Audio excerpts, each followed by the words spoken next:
दोस्तों, नहाना हमारे लिए रोजमर्रा का एक बहुत ही जरूरी काम है। नहाने से होने वाले फायदों के बारे में तो आप सब अच्छी तरह से जानते ही होंगे, लेकिन क्या आप जानते हो कि नहाने का भी एक खास वक्त और एक खास तरीका इस्लाम में बताया गया है। लेकिन हम अक्सर अपनी मर्जी और सुविधा अनुसार दिन में कभी भी और किसी भी वक्त नहा लेते हैं। याद रखें, इंसान की यह आदत बहुत ही गलत होती है। इस तरह नहाने के फायदे कम और नुकसान ज्यादा होते हैं। इसीलिए आज की इस वीडियो में हम आपको हजरत अली रज़ी अल्लाह ताला अन्हु के हवाले से नहाने का सही तरीका और सही वक्त बताने वाले हैं, और साथ ही ऐसी औरत के बारे में बात करने वाले हैं जो औरतें सुबह 8 बजे के बाद में नहाती है, यानी कि सुबह सूरज निकलने के बाद नहाती है। ऐसी औरतों के घर में कौन सी आफत और मुसीबत आती है, इसके बारे में जानकर आप भी हैरान हो जाओगे। इसीलिए आज की यह वीडियो आप सभी के लिए बहुत ही ज्यादा खास है, और खास करके औरत इस वीडियो को आखिर तक जरूर देखें, और हो सके तो दिल से एक लाइक करके इस वीडियो को शेयर कर दें, ताकि और भी लोगों तक ये वीडियो पहुंच जाए। तो चलिए दोस्तों, बिना किसी देरी के आज की इस वीडियो को शुरू करते हैं। दोस्तों, याद रखें, जो शादीशुदा औरतें सुबह 8 बजे के बाद यानी कि सूरज निकलने के बाद में नहाती है, वह अपने घर को, अपने शोहर को इतना ज्यादा नुकसान पहुंचाती है कि अगर इस बात का उन्हें इल्म हो जाए तो फिर वह कभी भी सुबह 8 बजे के बाद नहीं नहाएगी, यानी कि वह सूरज निकलने के बाद नहाना आज ही बंद कर देगी। दोस्तों, जो औरतें सुस्ती करती है, सुबह 8 बजे के बाद नहाती है, तो याद रखें, इससे ना ही उसका खुद का पूरा दिन अच्छा से गुजरता है और ना ही ऐसे औरत के शौहर का दिन अच्छे से गुजरता है, क्योंकि औरत के इस अमल की वजह से उनके पूरे घर में बेबरकती आ जाती है, और धीरे धीरे ऐसी औरतों के शौहर का कारोबार भी ठप पड़ने लग जाता है। मतलब कि औरतों का यह अमल उनके शौहर को कई तरह की मुसीबत में डाल देता है, उसकी कमाई पर भी बुरा असर डालता है, और इस तरह से फिर घर में धीरे धीरे बेबरकती और बदसुकूनी आ जाती है। इसीलिए औरतों को चाहिए कि वह सुबह सूरज के निकलने से पहले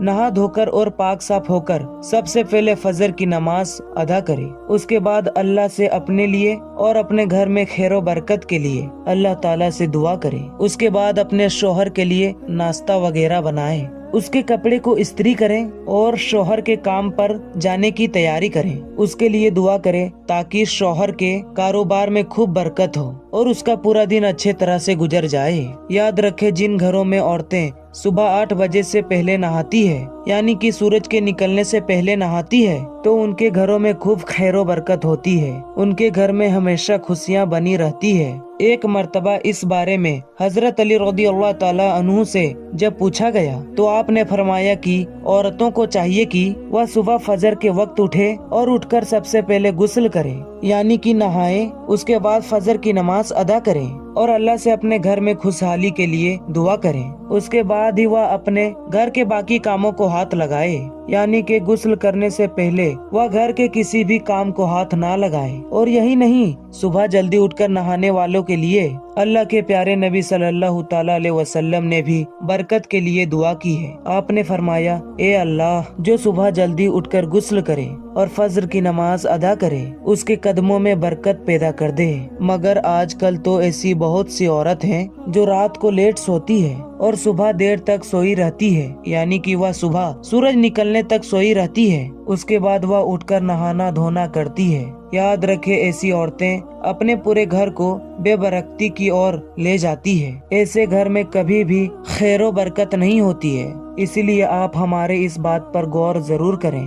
आप सुबह 8 बजे से पहले, यानी कि सूरज निकलने से पहले नहा लिया करें। आप पाक साफ होकर फिर अपने घर का काम करना शुरू करें। अगर आप अपने दिन के आगाज में ही पाक साफ हो जाओगे तो फिर आपका पूरा दिन अच्छे से गुजरेगा, और यही नहीं, आपके साथ साथ आपके शौहर का भी पूरा दिन अच्छा गुजरेगा। उसको हर काम में कामयाबी मिलेगी, उसको हर काम में तरक्की मिलेगी। और यही नहीं, आज तो साइंस भी इस बात पर बार बार जोर दे रही है कि इंसान को सुबह जल्दी उठकर नहाना चाहिए, क्योंकि सुबह जल्दी नहाने से इंसानी सेहत को बहुत ही ज्यादा फायदा हासिल होता है। सुबह जल्दी नहाने से इंसान पूरे दिन तरोताजा रहता है, हर काम में उसका मन लगा रहता है, उसकी सुस्ती खत्म होती है और उसकी सेहत हमेशा अच्छी रहती है, उसका दिमाग हमेशा तरोताजा रहता है। और यही नहीं, इसका फायदा घर के दूसरे लोगों को भी पहुंचता है। तो मेरी प्यारी प्यारी इस्लामी बहनों, याद रखें इस बात को। आप हमेशा सुबह फज्र के वक्त उठें और उठकर सबसे पहले गुस्ल करें,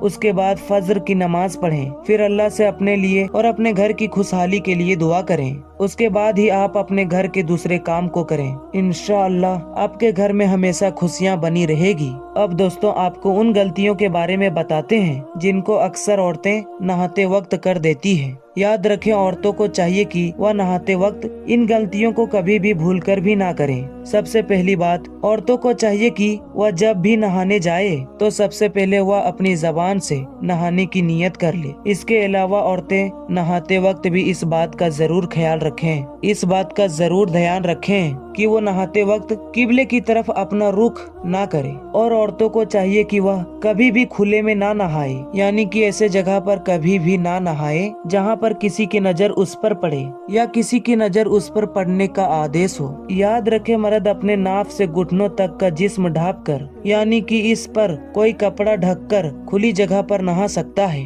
मगर औरतों को खुली जगह पर नहाना सही नहीं है। मतलब कि औरतें कभी भी खुली जगह पर ना नहाएंगे। इसके अलावा हजरत अली रज़ियल्लाहु ताला अन्हु ने फरमाया है कि औरत जब भी नहाए तो औरत को चाहिए कि वह नहाते वक्त किसी से बातचीत भी ना करें, यानी कि अपने जबान को बंद करके ही नहाएं। दोस्तों, यह तो हुई नहाने की बात। अब आपको नापाक होने के बाद गुस्ल करने का तरीका बताते हैं, यानी कि अगर कोई औरत नापाक हो जाए तो फिर उसको किस तरह से गुस्ल करना चाहिए, क्योंकि नापाकी हालत में सिर्फ नहाने से ही इंसान पाक नहीं हो जाता। इसके बारे में कहा गया है कि अगर कोई नापाक इंसान पूरे समुंदर के पानी से भी नहा ले तब भी वह इंसान उस वक्त तक पाक नहीं होगा जब तक कि वह इस खास तरीके से नहा ना ले। इसीलिए हर इंसान को ये बात भी समझनी बहुत जरूरी है कि जब वो नापाक हो जाए तो उसको पाक होने के लिए किस तरह से नहाना है, यानी गुस्ल करने का सही तरीका क्या है। सबसे पहले तो आपको बताते हैं कि इंसान को गुस्ल करने की जरूरत कब पड़ती है, यानी कि इंसान नापाक कब होता है, किन कामों को करने से इंसान नापाक हो जाता है। जब इंसान की मनी किसी वजह से बाहर आ जाती है, चाहे वह हम बिस्तरी के बाद हो या फिर रात को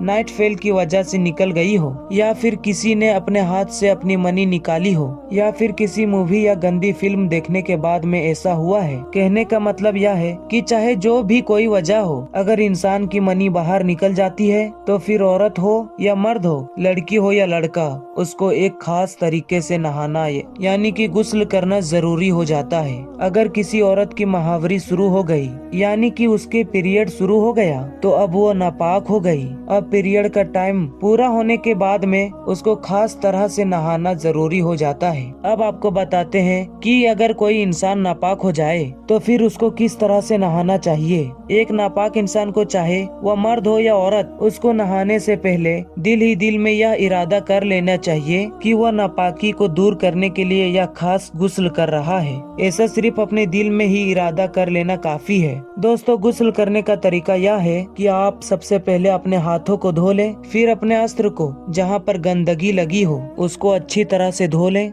अब साबुन से हाथ धोने के बाद आप वजू कर लें। वजू करने का तरीका यह है कि सबसे पहले 3 बार आप अपने हाथों के पंजों को धो लें, फिर 3 बार कुली कर लें। गुस्ल कर रहे हैं तो गरारा भी कर लें। 3 बार अपने नाक के नथियों में पानी चढ़ाएं। पहले सीधे तरफ के नथुनों में, फिर उल्टे तरफ के नथुने में पानी चढ़ाएं। फिर बाएं हाथ की छोटी उंगली से अपने नाक की गंदगी को साफ करें। अब 3 बार पूरे मुंह को धो लें। मुंह को माथे से लेकर ठुड़ी तक, एक कान के लो से दूसरे कान के लो तक धो लें। अब दोनों हाथ को 3 बार कोहनी तक धो लें। पहले सीधे हाथ को धो लें, फिर उल्टे हाथ को, फिर दोनों हाथ में थोड़ा सा पानी लेकर सर के बालों में हाथ फेरें, यानी कि मसाह करें। फिर एक बार अपने हाथों को माथे से लेकर कनपट्टी तक ले जाएं, फिर कनपट्टी से वापस माथे की तरफ ले जाएं, फिर गर्दन के पीछे की तरफ उल्टे हाथ को फेर लें, फिर दोनों हाथ की छोटी उंगली अपने दोनों कानों में घुमाएं। अब दोनों पैर धो लें। ठकनों तक पहले सीधे पैर को धोएं, फिर उल्टे पैर को धो लें। पैर को धोने में उल्टे हाथ का इस्तेमाल करें। अब आपका अच्छी तरह से वजू हो गया है। अब वजू करने के बाद पहले अपने सीधे कंधे पर 3 बार अपनी ढाल लें, फिर उल्टे कंधे पर 3 बार अपनी ढाल लें, फिर अपने सर पर 3 बार पानी डालें। उसके बाद पूरे बदन पर पानी डालें। पानी डालने के बाद पूरे बदन को हाथों से रगड़ें। रगड़ते इसीलिए हैं ताकि पूरे बदन में पानी चला जाए, थोड़ी सी भी जगह सूखी ना रह पाए। अब आप अपने पेट की नाफ यानी कि नाभि में थोड़ा सा पानी डालकर अपनी उंगली उस पर घुमाएं ताकि नाफ के अंदर भी थोड़ा पानी चला जाए। फिर दोनों कूलों की तरफ थोड़ा पानी डाल दें और हाथ से रगड़ें ताकि दोनों कूलों के बीच भी पानी चला जाए। इस तरह से अब आपके पूरे बदन में पानी चला गया है और उसका गुस्ल हो गया है और आप पूरी तरह से अब पाक और साफ हो गए हैं। अब आप नमाज भी पढ़ सकते हैं और कुरान पाक की तिलावत भी कर सकते हैं।